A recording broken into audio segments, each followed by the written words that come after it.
Hi there, and welcome to Swedish History in Brief, where we explore the captivating stories and pivotal events that have shaped Sweden's rich past. Whether you're a history buff or just curious about our unique heritage, you're in the right place. War raged across Europe, not once, but twice, in the 20th century. Entire nations were pulled into the chaos, but somehow, Sweden stayed neutral. So, how did Sweden manage to avoid direct involvement in both world wars? And what did neutrality really mean for this small Scandinavian country? Today, we're diving into Sweden's delicate balancing act. Let's start with World War I. Sweden declared neutrality at the outbreak of the war in 1914. It had strong trade ties to both Britain and Germany, two of the main powers fighting, so the government was eager to stay out of the conflict. But staying neutral wasn't as simple as just saying no thanks to war. Sweden had to walk a tightrope. The country had to navigate pressures from both sides while ensuring its own safety and prosperity. Sweden's economy was heavily impacted by the war. Trade routes were disrupted, and food shortages hit hard. Many Swedes suffered, and there were calls for reform, leading to increased political unrest back home. As a result, while Sweden avoided the battlefield, the war still affected everyday life.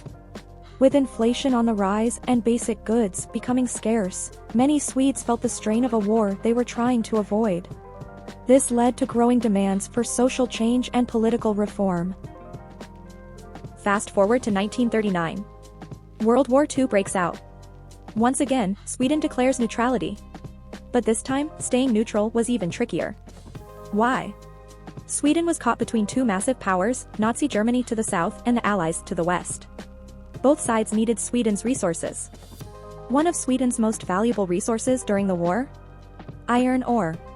Germany needed Swedish iron for its war machine, and this put Sweden in a difficult position. By allowing iron ore exports to continue, some argue Sweden helped fuel the Nazi war effort. But that's not the whole story. Sweden's neutrality wasn't a one-sided affair.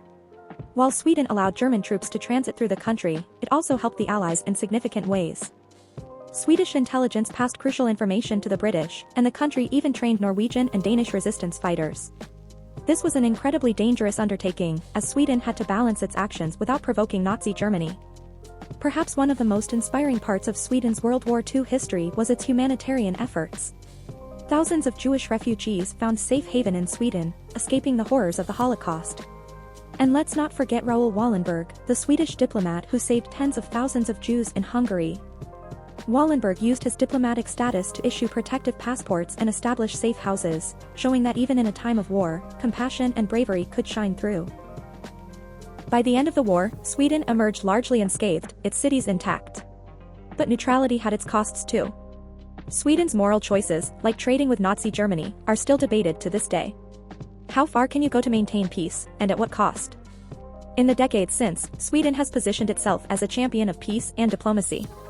Its experience during the wars has shaped its current foreign policy and commitment to neutrality, humanitarian aid, and conflict resolution. In the end, Sweden's neutrality was a tightrope act, balancing survival and ethics. The country navigated two world wars with a mix of pragmatism and humanitarianism.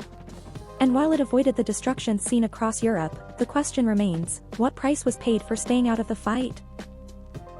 Thank you for watching our brief history of Sweden's neutrality. If you found this video interesting, don't forget to like, share, and subscribe for more Swedish history. And let me know in the comments what part of Sweden's history you'd like to explore next.